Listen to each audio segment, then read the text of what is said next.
Olá, pessoal, tudo bem? Sejam bem-vindos, bem-vindas e bem-vindas à nossa live. Hoje nós teremos mais uma live do ciclo que a Comissão de Avaliação Psicológica do CRP do Rio de Janeiro tem feito, né, ao longo desses meses.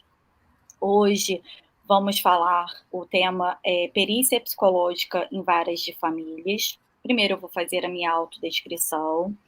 Meu nome é Maíra Andrade, sou psicóloga, sou uma mulher branca, de cabelos loiros, rosto está escovado.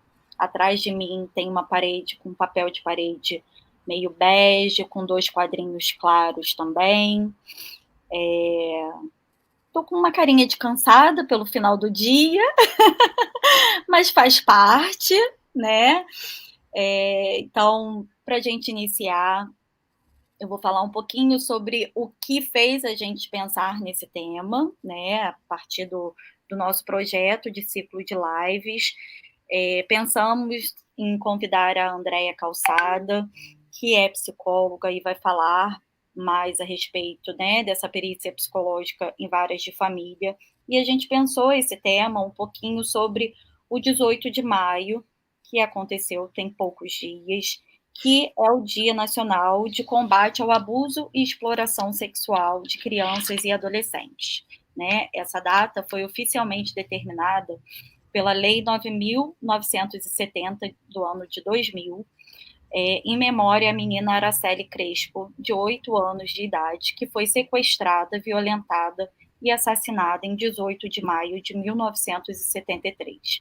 Então, essa data, ela vem no sentido de combater esse abuso, né, e a exploração sexual das crianças e adolescentes, trazer reflexões a respeito do tema, trazer um pouco mais de informação a respeito dessa temática, para todas as pessoas, ok?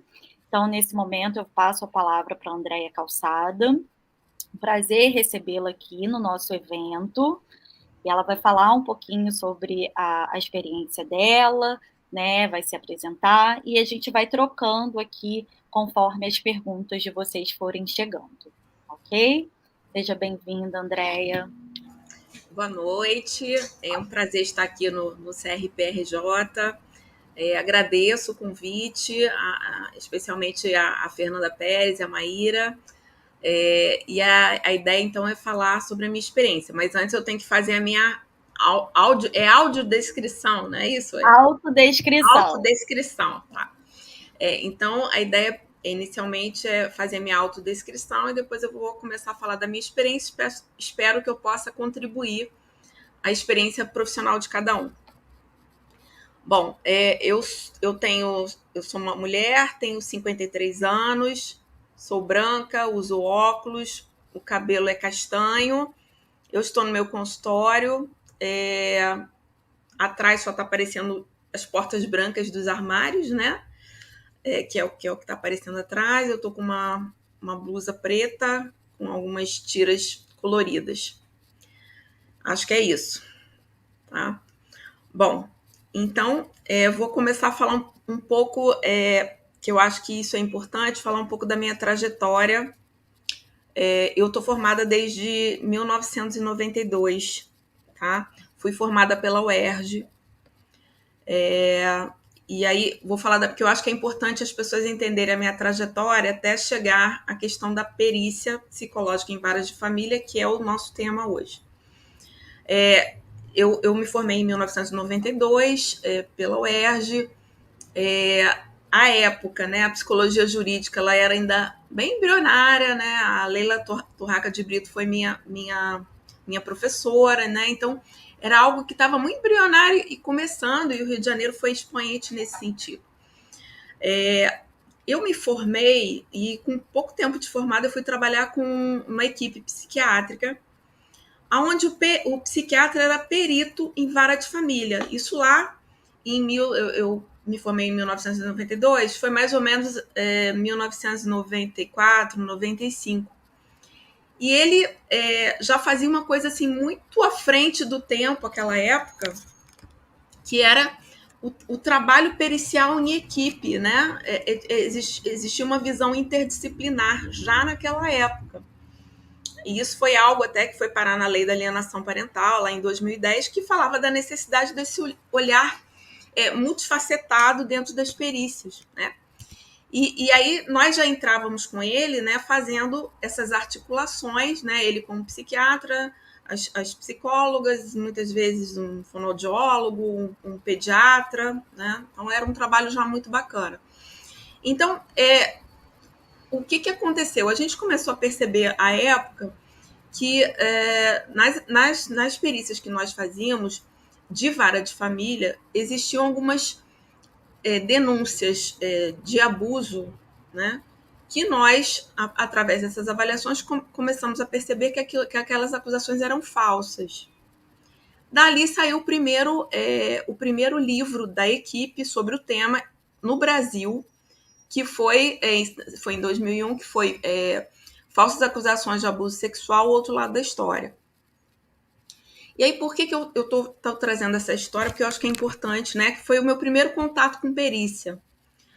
Né?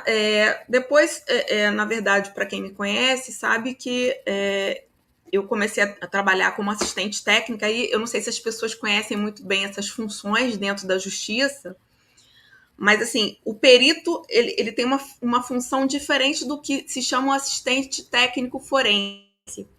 Né? E eu acho que Maíra me ajuda, mas eu acho que é importante delimitar essas funções para quem não conhece da área.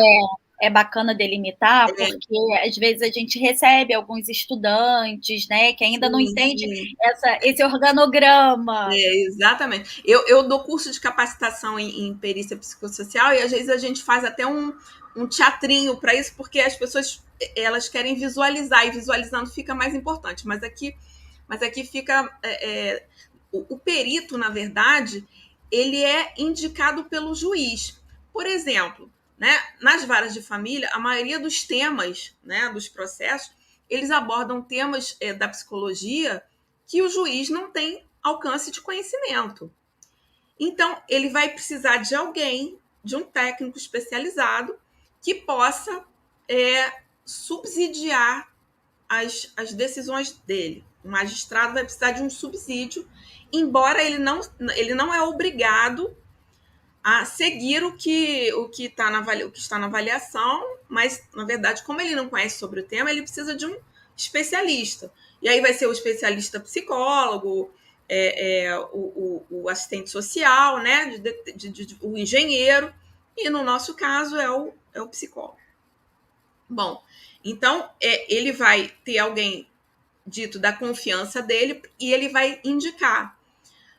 E aí, assim, o psicólogo perito ele pode ser do próprio tribunal, das ETICs, né, das equipes técnicas, ou ele pode constar numa lista, no cadastro de peritos externos do tribunal.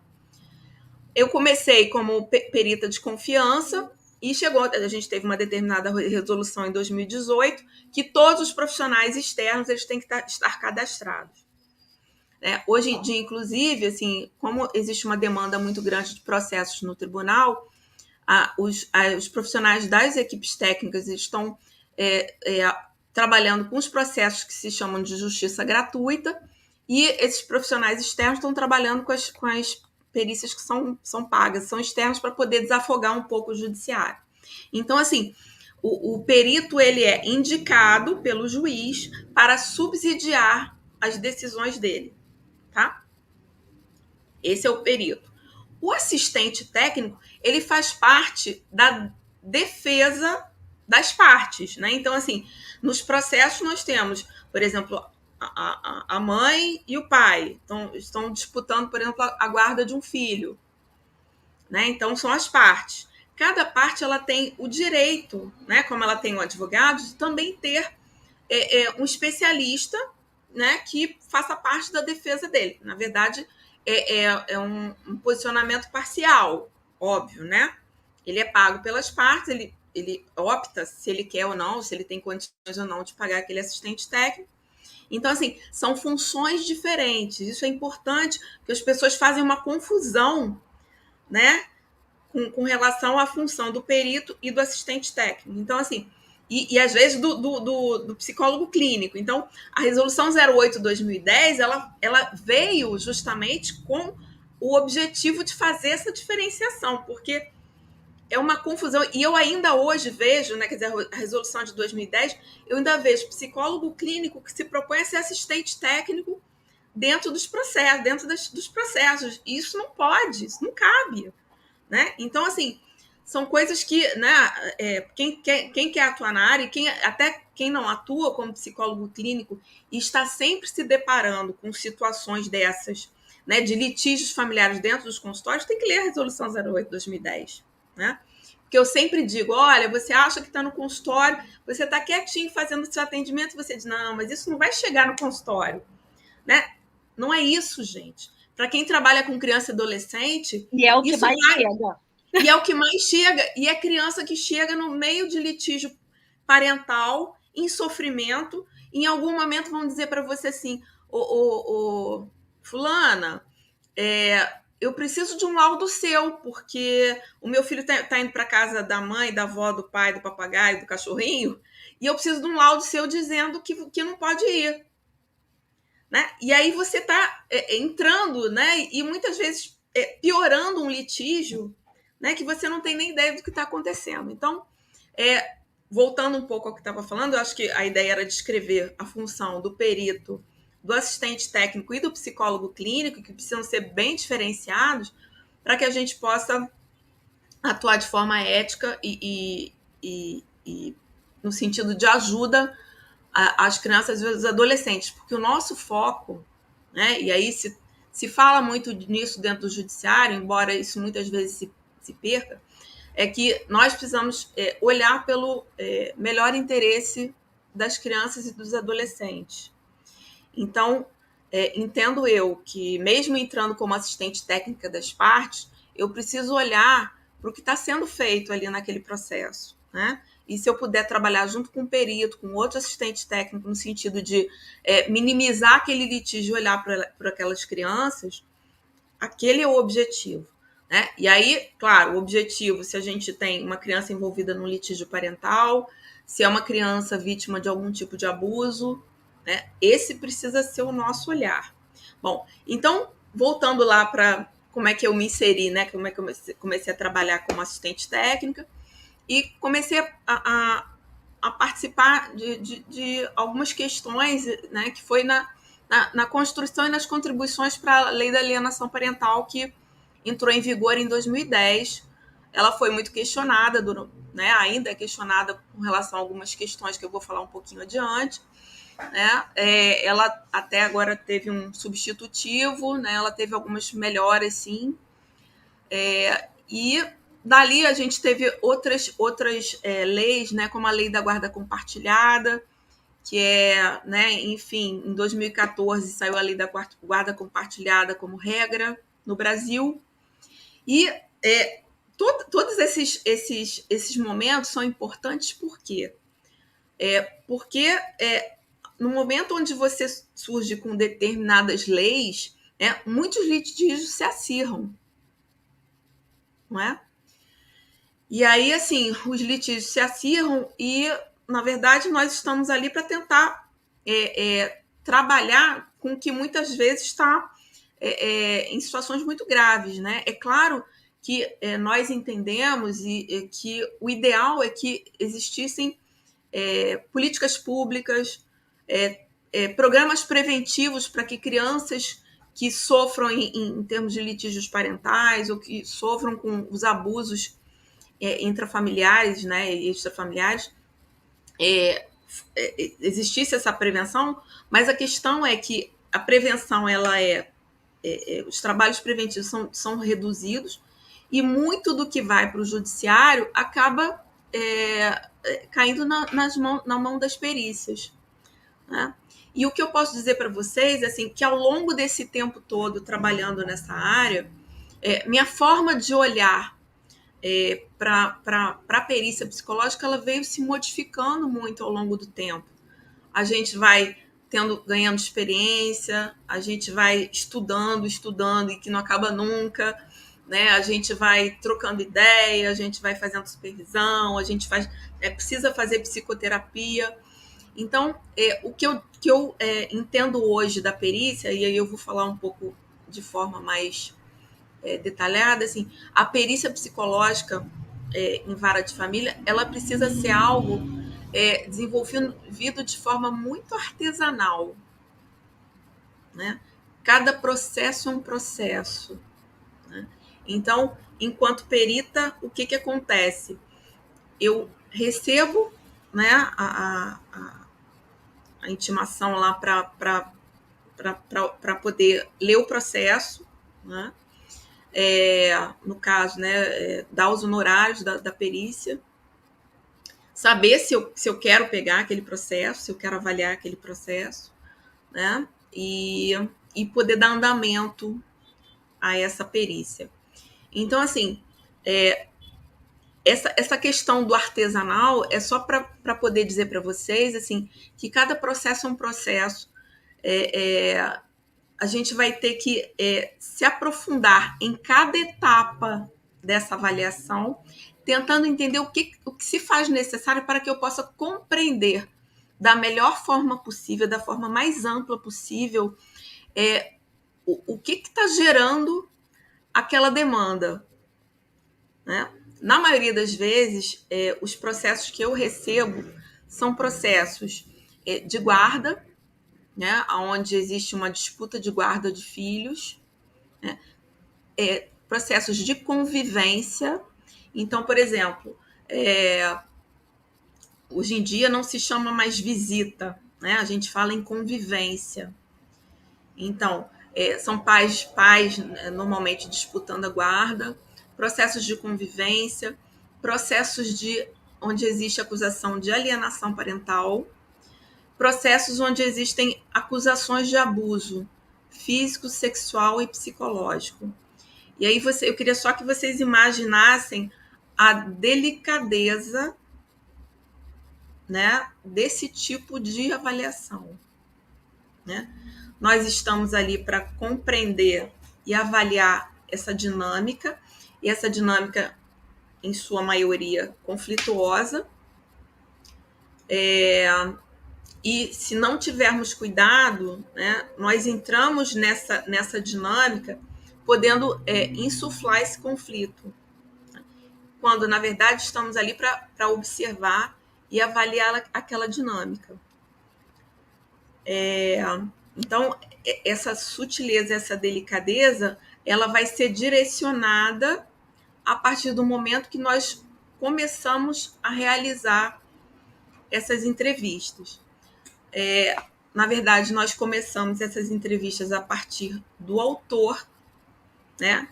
Autor é aquele que ajuiza a ação.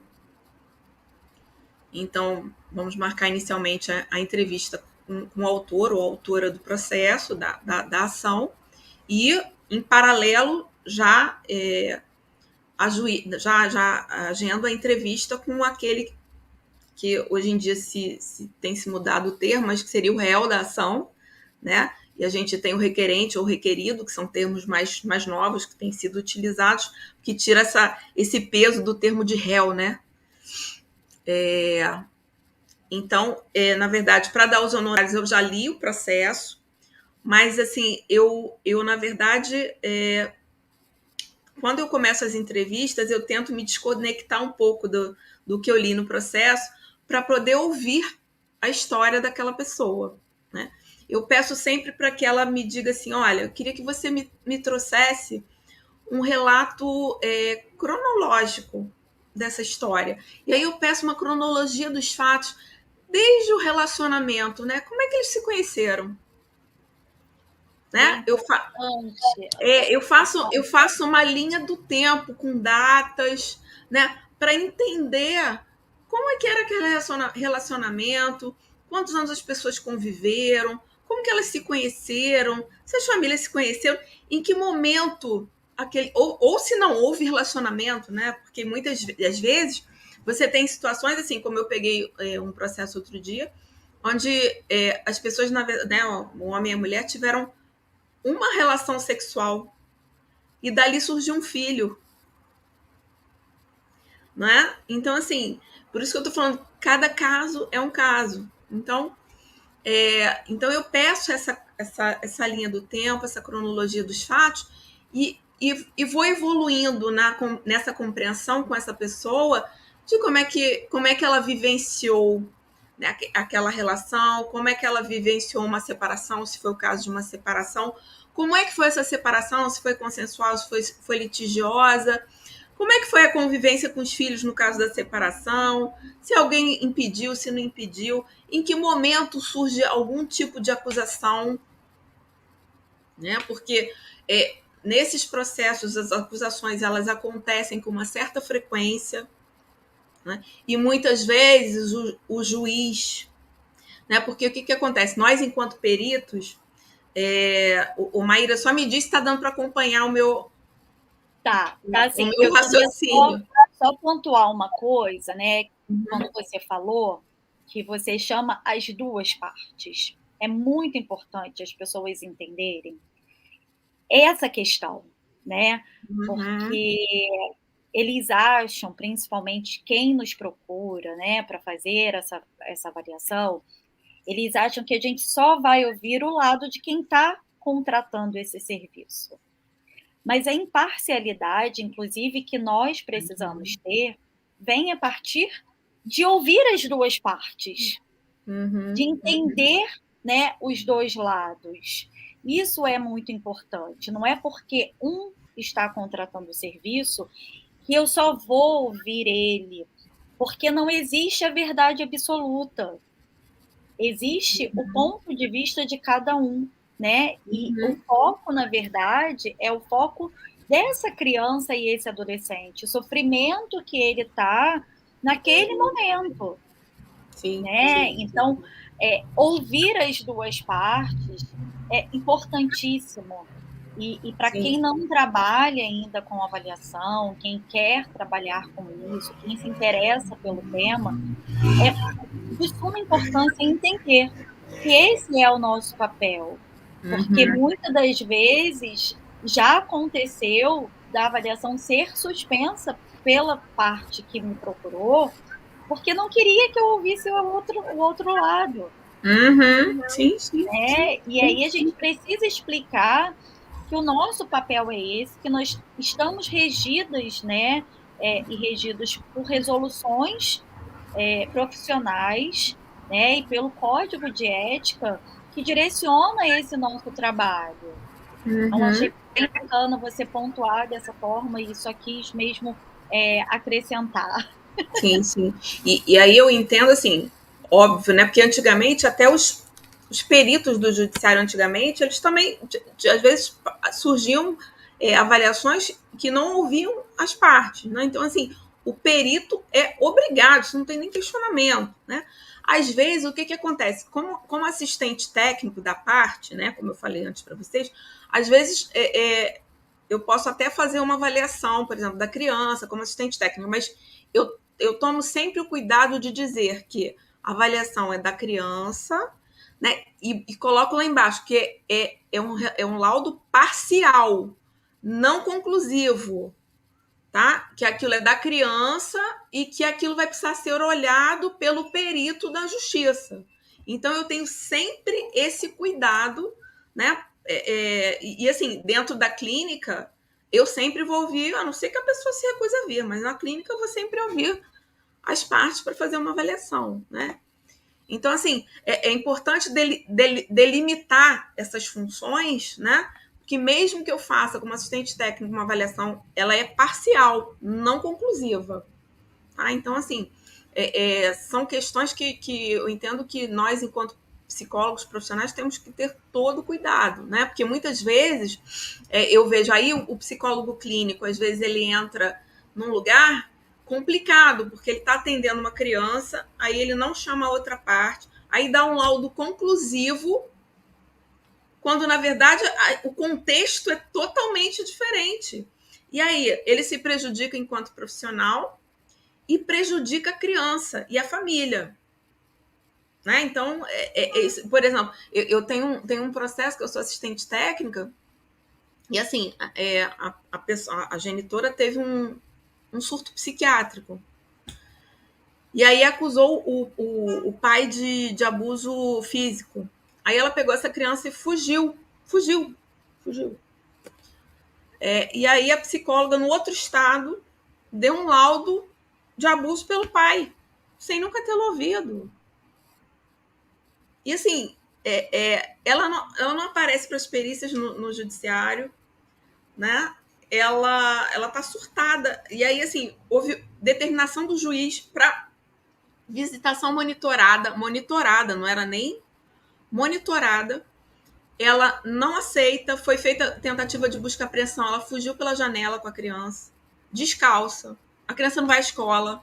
Então, assim, porque assim, às vezes se você ouve, né, isso que eu acho que é mais importante. O relato da criança é importante, o relato do adolescente é importante, mas ele precisa sempre ser contextualizado. Seja ele um relato de abuso físico, psicológico ou sexual. Né? Então, né, o abuso sexual, o abuso físico, psicológico são coisas gravíssimas. Né? E a gente percebe, a gente avalia o quão desestruturante é para uma criança, para um adolescente ser abusado sexualmente, por exemplo, né? O quanto aquilo, né, e o físico e o psicológico também, mas o quanto aquilo invade a integridade psicológica de uma criança e destrói mesmo, né?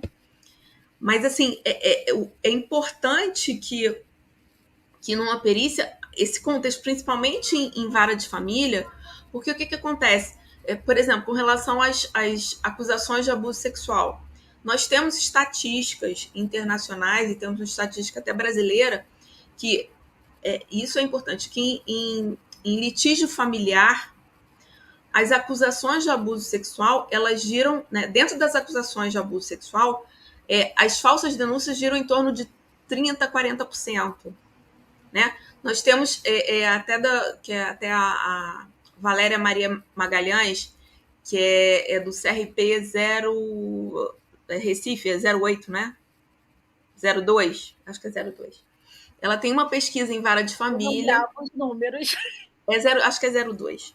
Desculpa, Valéria, se eu troquei, mas é de Recife. Então, ela fez uma pesquisa em vara de família, né? E ela encontrou os danos psicossociais da alienação parental e encontrou esse percentual que bate com percentuais internacionais, de pesquisas internacionais sobre o tema.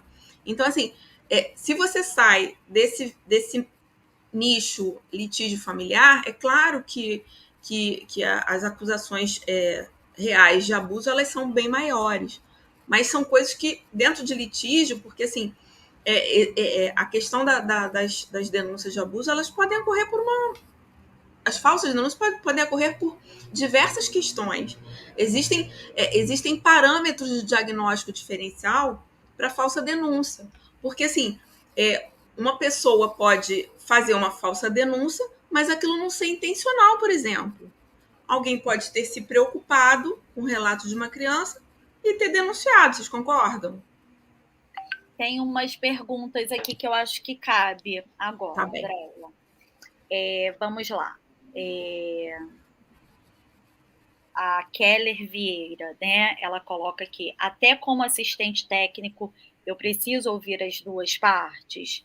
Acho que a gente até falou um pouquinho sobre isso, mas se você quiser complementar mais um pouco. Olha só, você tem esse direito de ouvir as duas partes. Só o que acontece é o seguinte, a outra parte raramente virá.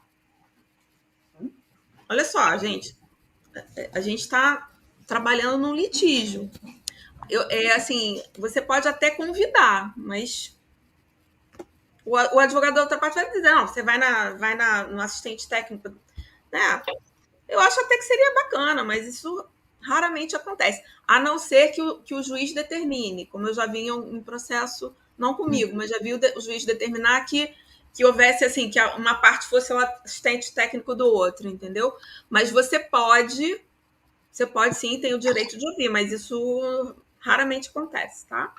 Mas é importante, inclusive, quando o outro não vai, né, por algum motivo, que isso seja registrado também. né? Sim, Até sim. porque você fez o seu papel ali de convidar, ouvir as duas partes, enfim. Então, é bom justificar nesses casos. Sim. A outra é da Sandra Mariá, né? Boa noite, concordo, porque não há, nesses casos, como realizar uma avaliação conclusiva em um único momento. E aí, o que você me fala, Andréia, né? Essas avaliações, elas são um único momento, né? De forma Vamos nenhuma. falar um pouquinho, né, sobre esse processo, que na verdade é um Nenhuma. processo.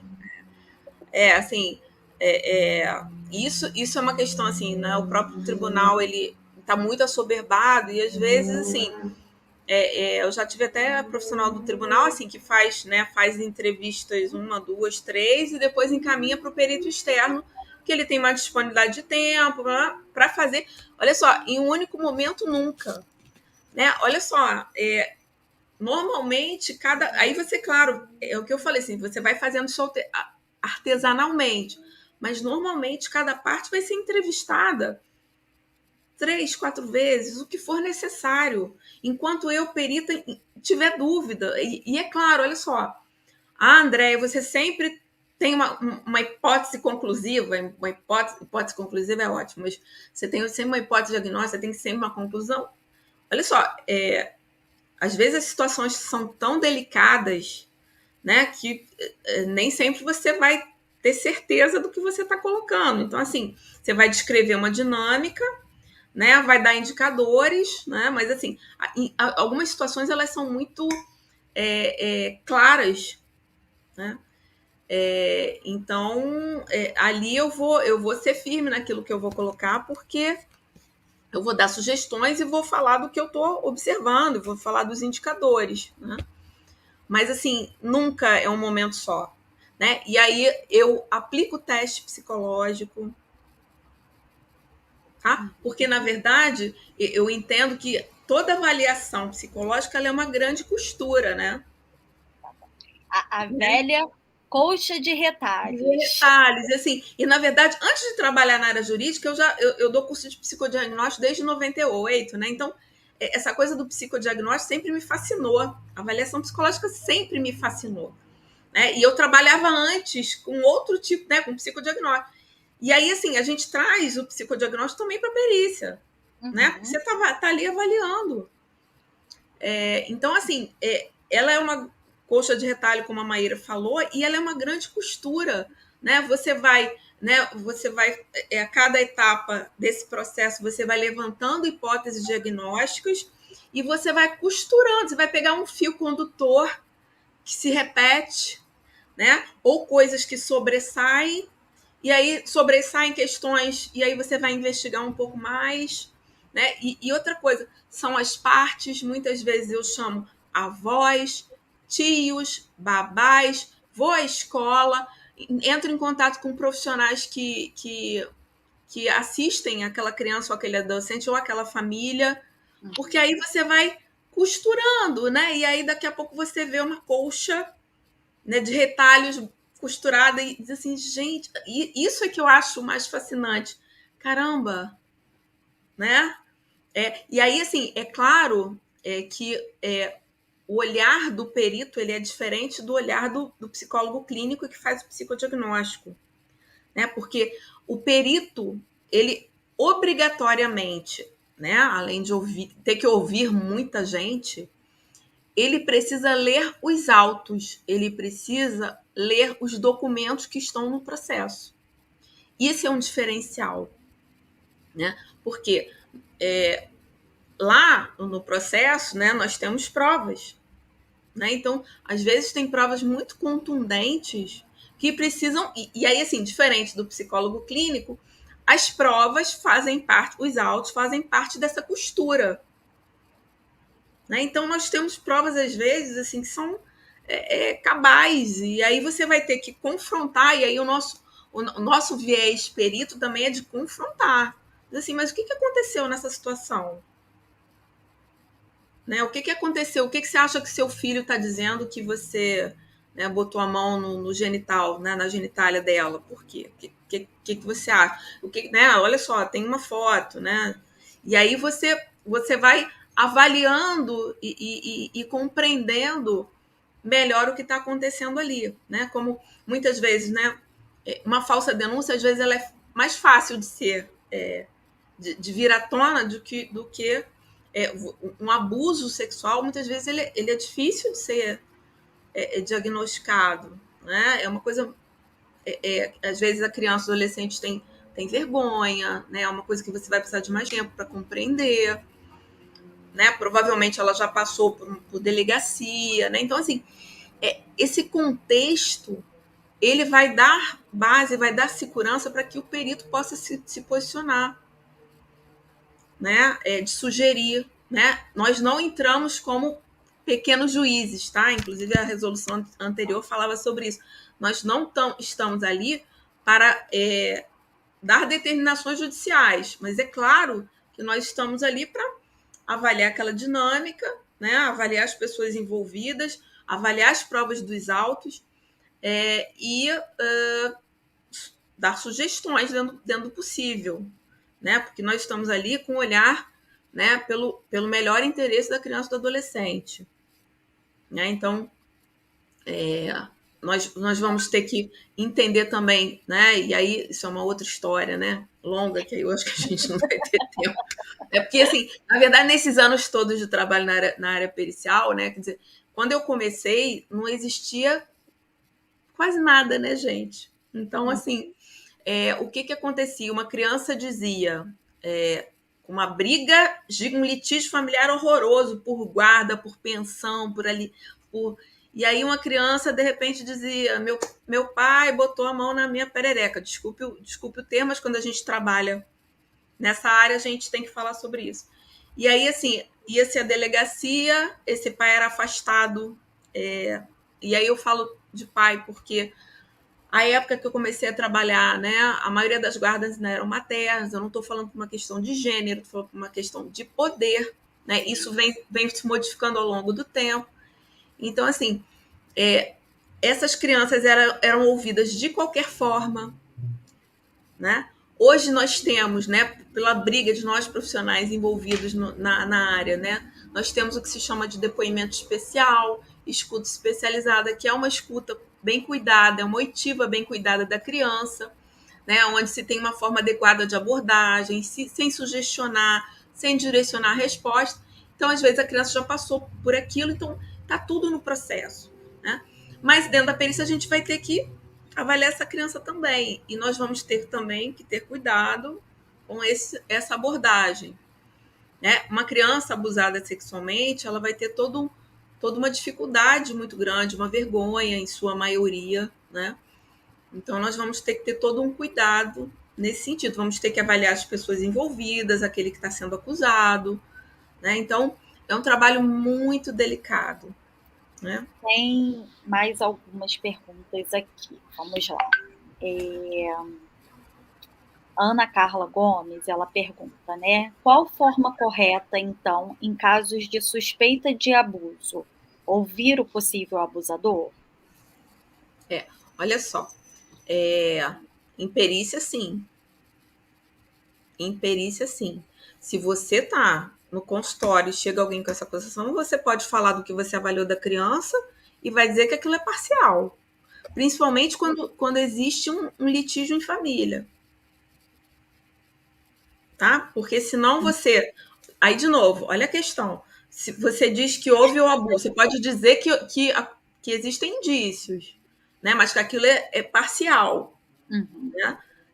Mas se você diz que, como eu já vi muitas vezes, olha, eu já vi laudos, assim, hoje em dia eu acho que as pessoas, porque isso vem sendo mais falado, o próprio conselho tem falado mais sobre isso, de dizer assim, a criança foi, a psicóloga, a criança foi abusada psicologicamente pelo pai, que é pedófilo, abusador tem que ficar longe dela e tem que ser preso. Juro para vocês, eu juro para vocês. Claro que ela deve ter tomado um belo de um processo, foi alguns anos atrás. Então, assim, ela inclusive está diagnosticando alguém que ela nunca viu. Gente, olha só. Isso, cara, gravidade da situação. Uhum. Né? E existia, assim, impedimento ao convívio, uma briga danada, um litígio danado, né? até que surge uma acusação de abuso. Né? Então, a linha do tempo, ela serve até para tentar compreender assim, se aquela acusação teve alguma função naquele histórico. Sim.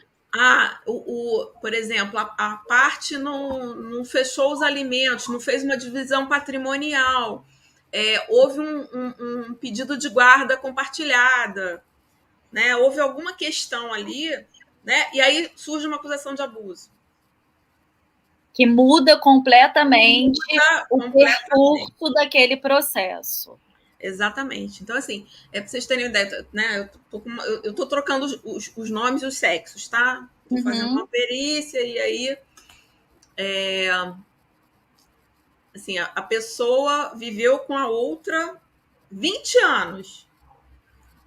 Aí, um belo dia, houve uma descoberta de uma traição.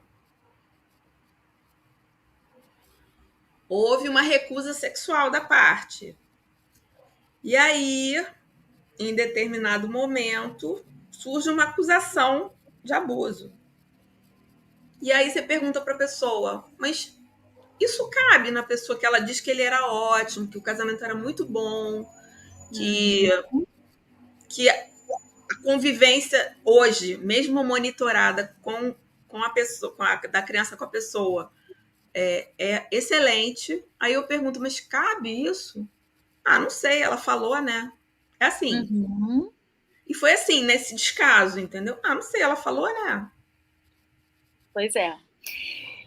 A outra pergunta é da Lucy. Não sei se eu respondi a pergunta anterior.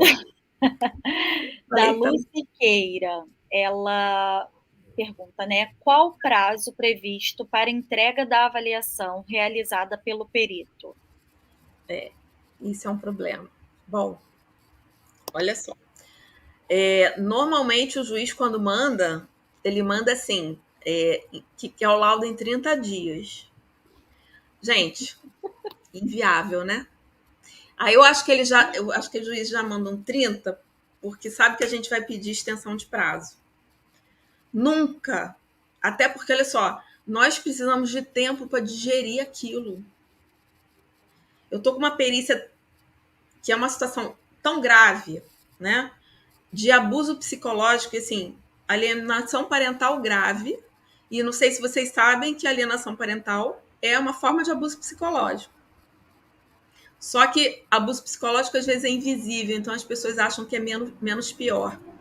Então, assim, existe alienação parental grave que acaba, né? Então, essa situação que é a situação de uma menina, né?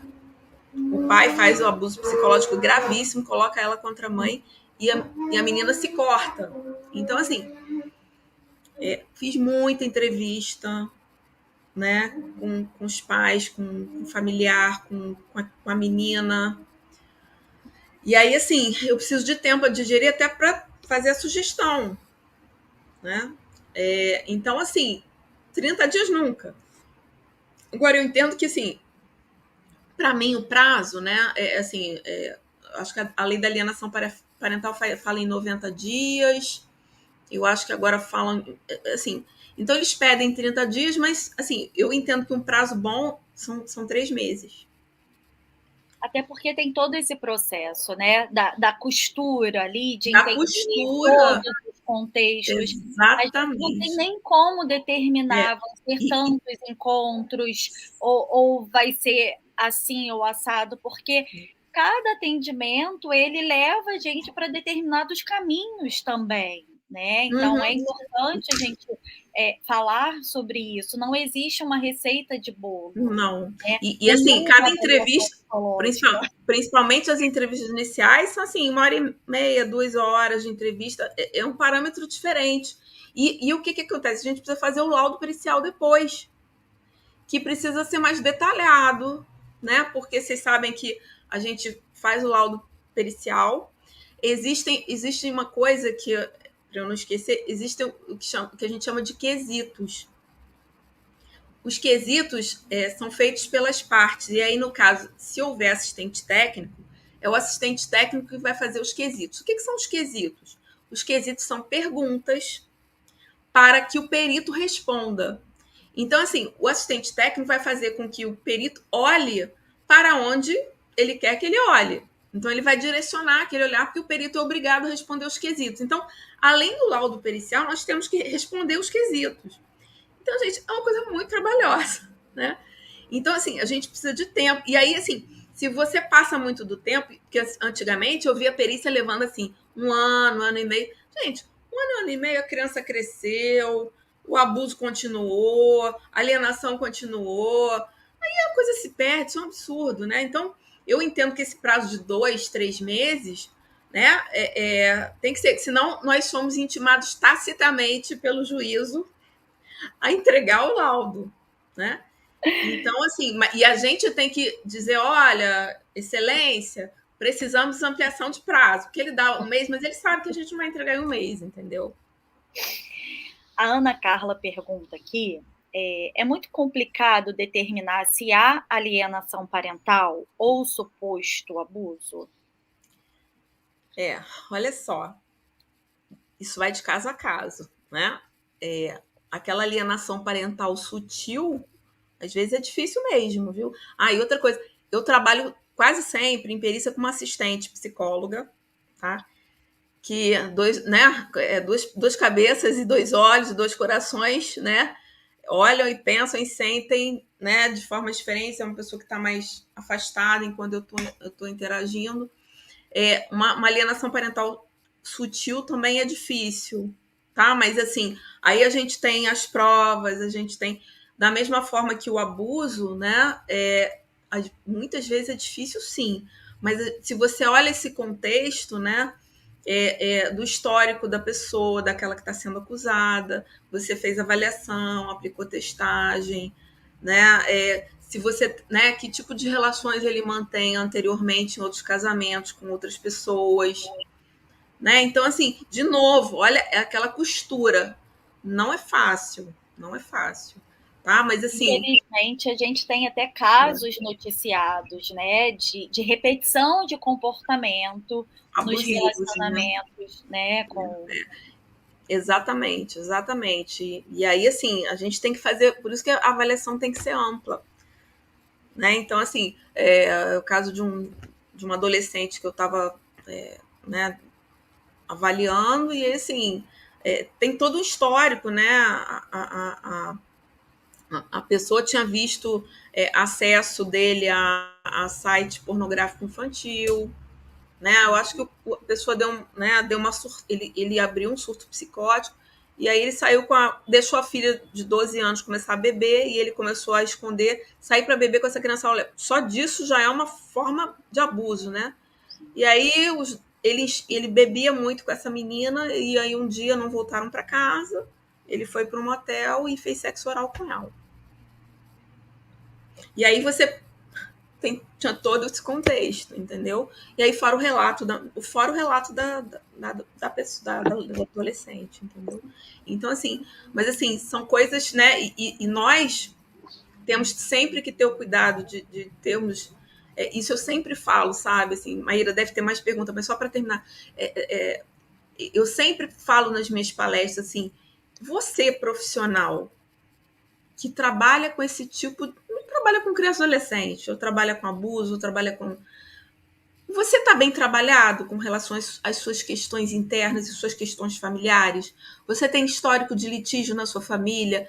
Você tem histórico de abuso sexual, físico ou psicológico? Isso está bem elaborado para que você não se embole, né, na sua perícia ou no seu paciente e diga assim, bom, eu vou lá, eu vou salvar essa criança desse abuso. Como eu já vi psicóloga, né, dizer que ela avaliou, ela não viu o pai, viu a menina 20 minutos, porque ela atendia a mãe, aí ela botou assim, no laudo ela botou assim, a criança foi abusada porque ela botou a mão na bundinha assim. E aí depois, na audiência, ela foi dizer que ela tinha certeza que a menina tinha sido abusada porque ela foi abusada quando era criança, então ela sabia como é que era o comportamento de uma criança abusada. Então, gente, olha só, né? Nosso melhor instrumento são os nossos sentimentos, desde que eles estejam bem trabalhados, associados com a nossa perícia, né? O nosso conhecimento, com a nossa supervisão e por aí vai. É importante a gente também salientar isso, né? A importância do psicólogo fazer a sua terapia, estar em dia, né, com a sua terapia, porque a gente pode ser atravessado de alguma forma a partir dos relatos dos nossos pacientes. Então, estar com a nossa terapia em dia, isso é imprescindível. Temos aqui da Ana Carla também, Ana Carla Gomes, né? Avaliação psicológica no âmbito judiciário tem o diferencial que é solicitada muitas vezes por um juiz. E, nesse caso, o avaliado tem consciência que essa avaliação pode lhe ser prejudicial. E, assim, esse sempre é cooperativo? Bom, isso é uma questão. Isso é outra diferença da clínica. Né? Porque a pessoa que procura, por exemplo, um psicodiagnóstico, ela está querendo algum tipo de ajuda. Direcionamento ali. Né? Para algum tratamento, algo nesse sentido. No judiciário, sempre encaminhado pelo juiz, tá? É Ana Carla, né? Então, assim, às vezes o próprio Ministério Público também solicita e tal, mas é o juiz que indica a perícia, indica para o perito. Então, sempre, tá? E aí, é claro que a relação entre o perito e o periciando, ele é totalmente diferente. Ele está ali desconfiado de você. Né? Mas, assim, se ele não for cooperativo, isso vai contar contra ele. Mas é claro que ele não chega ali, né? Raramente, às vezes, né? Raramente, a não ser que, assim, as pessoas que estão sendo falsamente acusadas, né? E tal. Mas, assim, raramente a pessoa vai chegar ali, né? Totalmente aberta, né? Aí, por isso, mais um dos motivos que você tenha vários encontros, várias entrevistas, porque essas defesas, elas vão caindo, né? As ansiedades vão se modificando, você vai aplicar teste psicológico, você vai, se possível, né? Isso é uma outra coisa assim, fazer sessões conjuntas, né? Se possível, né? Daqueles genitores com as crianças e adolescentes, se possível. Se possível, fazer entrevistas conjuntas com os genitores, com avós, com irmãos, né? Às vezes, irmãos trazem informações super importantes, né? Os irmãos trazem peculiaridades ali, até na inocência mesmo. Sim, né? Sim. Olha, essa criança que eu tô avaliando, nossa, mas ela falou assim, não, porque a minha mãe e a minha avó brigam muito, né? E, olha, eles trazem coisas assim de forma tão espontânea, como às vezes, por exemplo, a escola muitas vezes também traz dados assim super importantes que ajudam nessa costura, esclarecem a situação, sabe? Então, é isso, né? Então, assim, a relação do perito e periciano é outra totalmente diferente. Por isso que a gente precisa de uma costura, né, muito maior. Tem um comentário aqui da Jaciara Alves, né? Vou ler os 3 dela. Com experiência em avaliação psicológica, não é possível se inscrever no TJ. Eu não sei se é uma pergunta, tá? E um trabalho de muito acolhimento e sensatez. Temos que ter muito cuidado com o que vamos redigir. Ela fez 3 pontuações. Sim. Na verdade, assim, na verdade, você precisa de eu dou curso de capacitação em perícia psicossocial, você precisa dessa certificação, que é uma certificação breve, mas eu entendo que é uma questão de responsabilidade profissional você se especializar e correr atrás e continuar estudando. Eu estudo até hoje, né? E tem coisas que a gente vai revendo o tempo todo. E essa questão da avaliação psicológica é básica, né? Então, assim, como é que você vai ser perito se você não sabe avaliar? Então, é básico. E, assim, eu entendo que muitos juízes, né, indicam determinados profissionais porque sabem que eles sabem avaliar, né? Então, assim, o básico você tem que aprender a fazer avaliação. E eu entendo, assim, se você vai num médico, você tem uma tosse que não passa, o que ele vai pedir? Ele vai fazer anamnese, ele vai pedir um raio-x, ele vai entender sua forma de vida. E nós temos, né? Ele vai pedir o raio-x, vai pedir exame de sangue. E nós temos as nossas ferramentas, nós temos técnicas de entrevista, nós temos os testes, gente, tem tanto teste bacana, né? E, na verdade, assim, não estou dizendo que a gente tem que embasar diagnóstico em teste, mas o teste é um auxiliar fantástico. Né? E eu ainda vejo muito psicólogo ainda resistente a usar teste. Infelizmente, né? Olha só, é o nosso raio-x, é o nosso exame de sangue. Exatamente, é o que comprova ali o que a gente está falando, que embasa muitas né? Assim, você usa um Rochá, usa a pirâmide coloridas, que eu amo de paixão, né? O HTP, os testes CAT, TAT, né? Então, assim, de novo, eu acho que assim, 70%, 80% da avaliação é a nossa entrevista. O conhecimento que nós precisamos de ter, aí, respondendo a Jussara, eu acho que é o nome dela, né?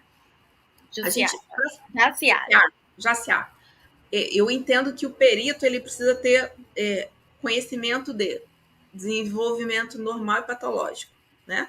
Psicopatologia, avaliação psicológica, teste psicológico e técnica de entrevista, além de conhecimentos específicos da área jurídica.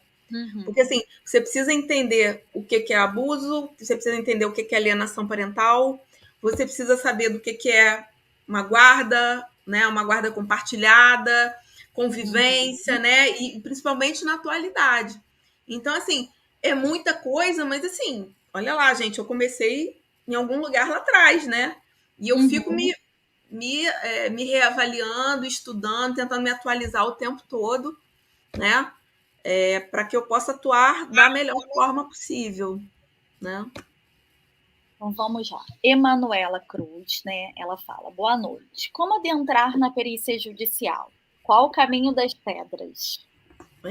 Bom, olha só. Para você fazer o cadastro no tribunal, você precisa fazer esse curso de capacitação inicial, que na verdade o tribunal ele demanda um curso básico de 21 horas. E aí tem alguns cursos que são muito genéricos. Eles vão falar de perícia de forma geral. E aí você vai sair dali, como psicólogo, boiando, né?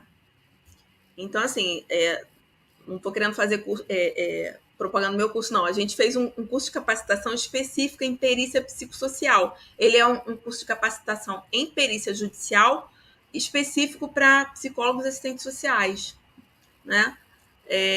Porque aí a gente aborda temas que são suscitados nessas perícias. E aí a gente aborda questões com relação ao laudo, porque assim, o laudo é uma grande angústia, né? É uma grande angústia muitas vezes na clínica e vocês imaginam na área da perícia, né? E é muito importante, assim, qualquer processo de avaliação, né? A gente prestar atenção no documento.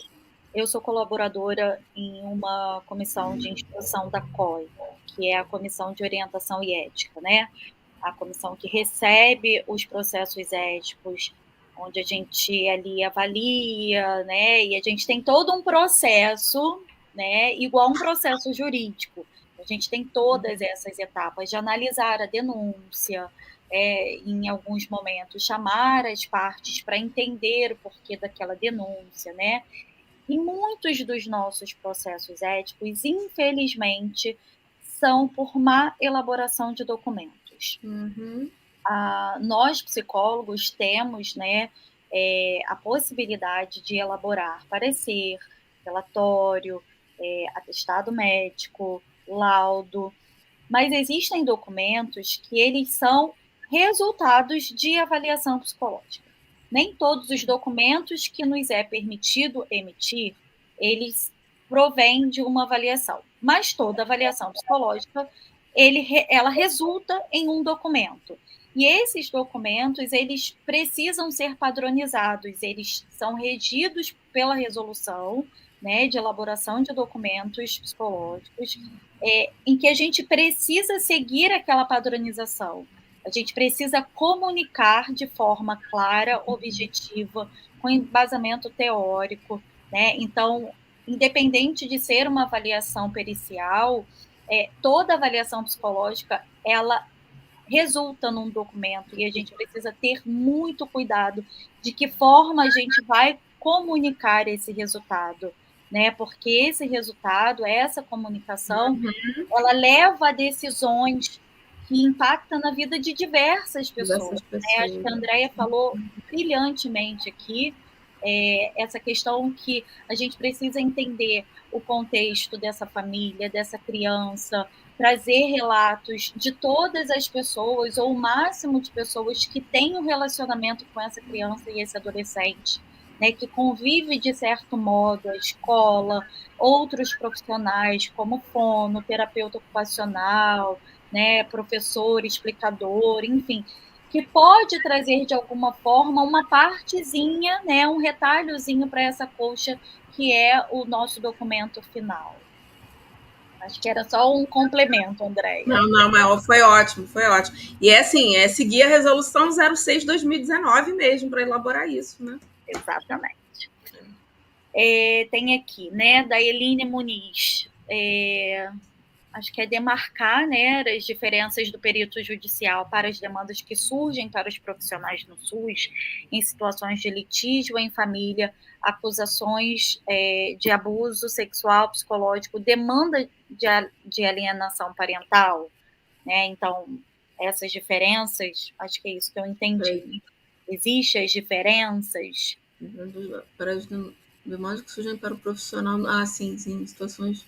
É porque, na verdade, pelo que eu entendo aí, assim, essa rede, ela está falando, acho que da rede de proteção, né?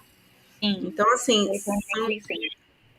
eu acho que ela está falando da rede de proteção, que é uma outra situação, né? É uma outra situação, né? O perito ele vai ali para avaliar um processo, né? A rede de proteção ela tá ali com outra função, né? De apoio à família, né? Embora assim exista na rede de proteção que se chama de escuta especializada, mas não é com o fim, por exemplo, do depoimento especial, né? Não é um fim da perícia, é muito mais de suporte, de apoio àquela criança e adolescente e a família, né? Entendo eu.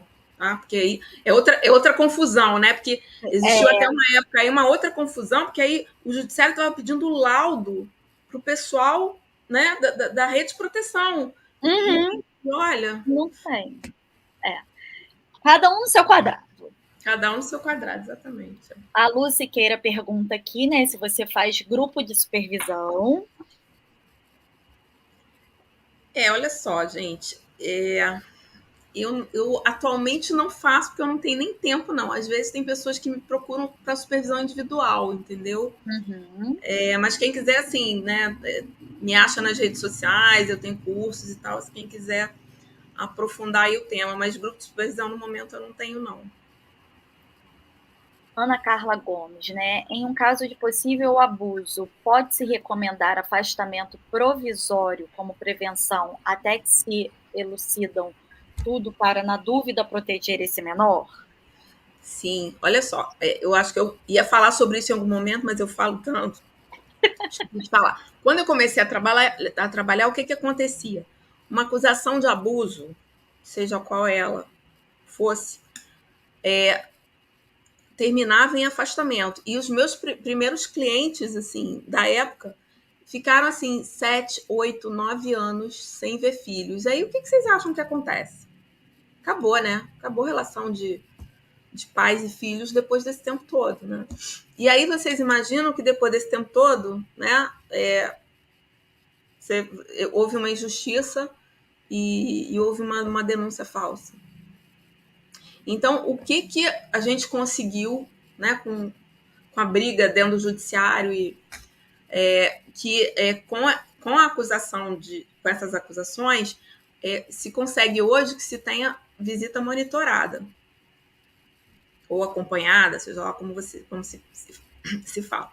Então, assim, pode ser acompanhada, né, pelo outro genitor, às vezes é meio complicado, porque tem, né, é complicado porque todo mundo é envolvido, né?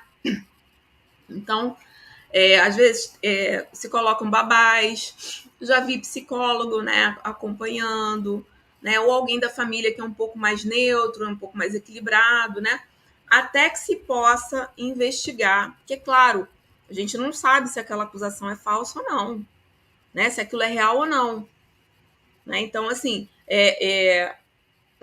um abusador ou um pedófilo nunca vai dizer assim, não, ó, eu fiz mesmo. Não vai dizer, né? Então, precisa-se de tempo, né, de investigação, e a investigação muitas vezes se dá, né, em delegacia, em vara criminal, né, muitas vezes em paralelo, embora essas instâncias não se comuniquem muito. Então, assim, enquanto isso, né, você preserva lá aquela relação, dentro do possível, com cuidados, até que isso seja melhor identificado. A Juliana Santos, né? Não tem como nunca afirmar que algo aconteceu em uma perícia se eu não presenciei o fato. Como o perito vai afirmar se o abuso aconteceu? Eu não vou afirmar. Eu não vou afirmar. Eu vou falar da dinâmica. Eu não A vou gente afirmar. aponta indícios de algumas coisas. De algumas coisas. A não ser que você tenha prova, né? A criança, sei lá, teve um rímen rompido.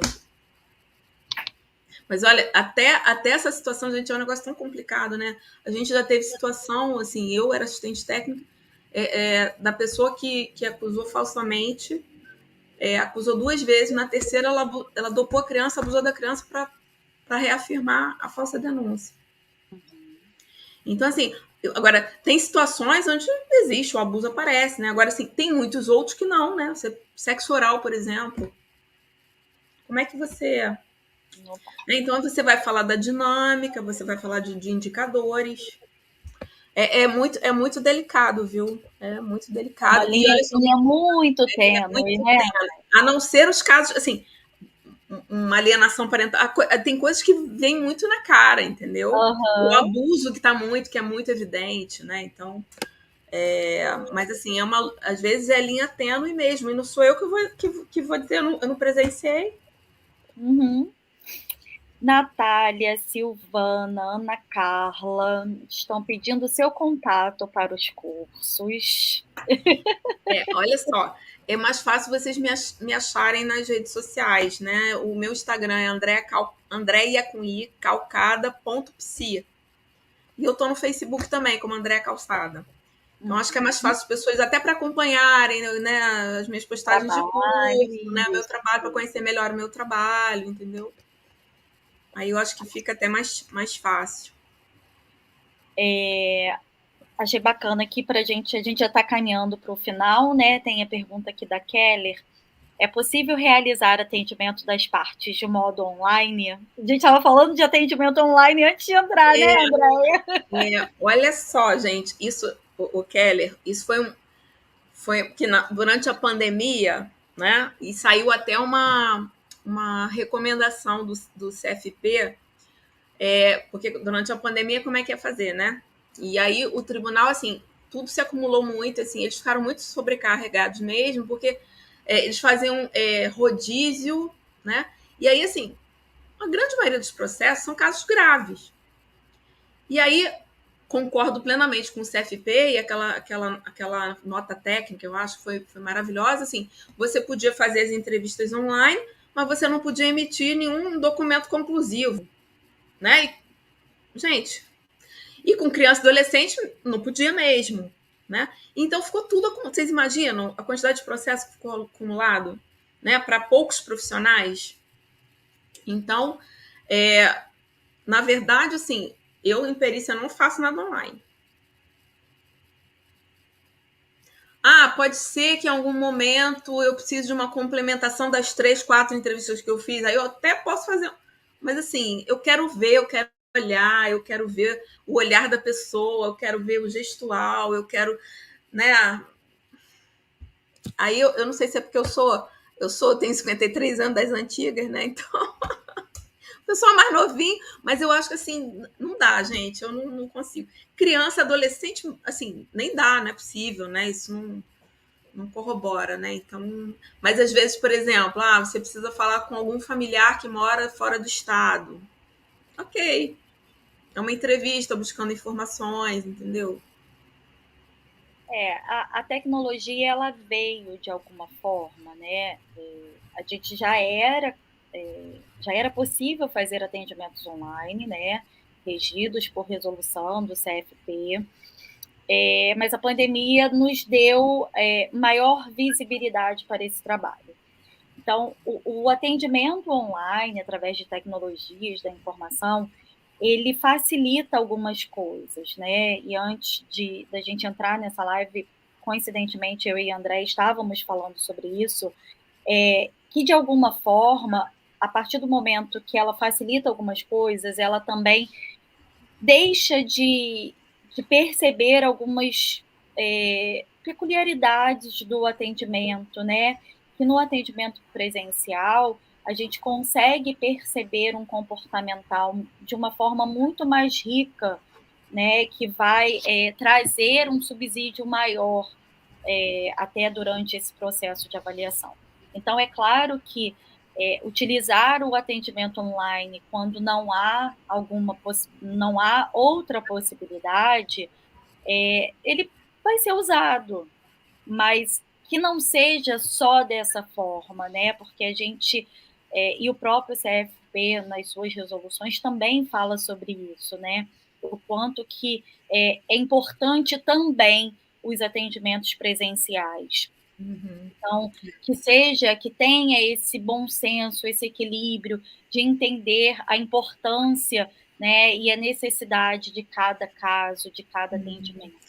Você imagina se você fosse ouvir criança em perícia, por exemplo, quando ela está na casa de quem abusa? Exatamente. Inviável. Exatamente. A Ana Carla colocou aqui no final, né? E eu acho que cabe nesse momentinho que a gente está caminhando para finalizar a nossa live. Muitíssimo obrigada. Essas informações são um ganho. Infelizmente, abuso é um crime silencioso, onde geralmente há a vítima menor e o abusador é muitas vezes o crime, né? E o crime só vem à tona tempos depois, quando essa vítima cresce e aí fica mais difícil ainda. Então, infelizmente, a gente ainda tem muitos casos no nosso país. Eu acredito que a gente avançou muito no sentido de conseguir que as pessoas denunciem, que elas busquem ajuda de alguma forma, né? Mas, infelizmente, a gente ainda tem muitos casos que existem por não denunciar, por uma questão de estar ali oprimindo essa vítima de alguma forma, né? Pelos laços que ainda existem ali, laços afetivos, laços familiares, enfim. Complicado mesmo, né? Andréia, gostaria que você fizesse, né, a finalização da nossa live, né, sua última contribuição, né, nesse finalzinho. Já quero de antemão te agradecer pela sua disponibilidade, por todo o conhecimento que você trouxe, né, da área, de compartilhar a sua experiência com a gente. Tivemos bastante interação aqui com o nosso público hoje. Então, que em outros momentos você possa dividir um pouco mais, né, com a gente, quem sabe no evento presencial, as coisas agora estão começando a voltar de uma forma, né, a gente já está pensando em alguns eventos presenciais, não só da nossa comissão, mas as outras comissões do CRP também já estão caminhando para que esses eventos presenciais retornem, para que a gente possa te receber no CRP presencialmente com outro evento, né, para eu te dar um abraço, para gente te conhecer pessoalmente, né? Hoje só foi online, mas gostaria muito de te agradecer realmente de coração por essa contribuição aqui. Bom, finalizando, queria agradecer demais o convite, agradecer a tua interação comigo, agradecer a interação das pessoas, né, porque ajuda também a trazer à tona mais da experiência, né, que é a minha experiência individual, e espero ter ajudado, ter somado, né, porque quando a gente ouve outras pessoas falando, isso faz a gente refletir e buscar conhecimento. Então, assim, a gente tem que buscar conhecimento o tempo todo, a gente tem que se conhecer o tempo todo, a gente tem que, muitas vezes, ser humilde e dizer, caramba, não sei, né? Deixa eu pedir supervisão, deixa eu dizer, olha só, Andréia, sei lá, me ajuda, me dá indicação de leitura, né? Porque, assim, tem coisa que a gente não dá conta mesmo, entendeu? E, assim, a gente precisa pedir ajuda. Isso, assim, em perícia, principalmente, isso né? Por isso que essa necessidade de se articular e ouvir muita gente, né? De trabalhar em parceria. Então, eu acho que é isso. E a nossa profissão, ela não é uma profissão nada fácil, né? A gente entra em angústia, o perito entra em angústia, dizer, caramba, como é que eu vou botar isso no papel, né? Então, e o nosso trabalho na clínica, e seja lá onde for, né? Assim, a gente lida com pessoas, com sentimentos, com seres humanos, a gente lida com as nossas emoções, então é isso, mas é uma profissão linda de morrer. Eu sou apaixonada. É um conjunto, né? A gente lida com a dor do outro. Eu sempre falo, né? Ninguém vai no psicólogo falar que o sol tá lindo para levar um bombom pra gente, né? Ele vai ali para dividir as dores, seja no contexto clínico, seja no contexto jurídico, né? Ele está ali por alguma dor, por algum motivo que está incomodando de alguma forma. Então, e que a gente esteja com a terapia em dia, né, para lidar com as dores do outro sem sofrer também, né? Claro que, de certo modo, quando a gente ouve, principalmente, casos de abusos, de alienação, que envolve criança, né? Isso impacta, ouvir alguns relatos, né? Ouvir... Chega, embrulha o estômago, embrulha o estômago. Embrulha, vem, né, aquela dor mesmo, a empatia pelo outro, por aquele sofrimento, mas a gente com a terapia em dia, né, com a nossa saúde mental em dia, isso é muito importante, a gente consegue ajudar esse indivíduo, inclusive, a seguir, né, o caminho que tem que ser seguido, que seja melhor para ele, enfim. Certo?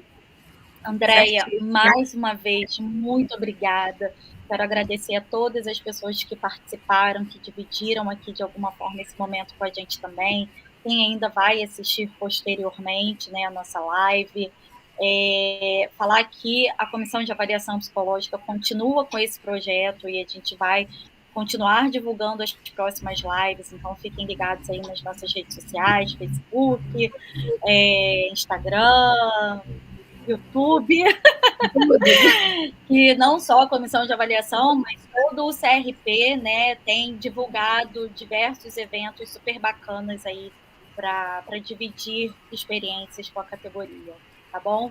Andréia, muito obrigada. Boa noite a todos. E com certeza a gente vai se falar ainda muitas vezes. Tá bom, Maíra. Boa noite a todos e muito obrigada. Um beijo. Beijo, boa noite, pessoal. Boa noite.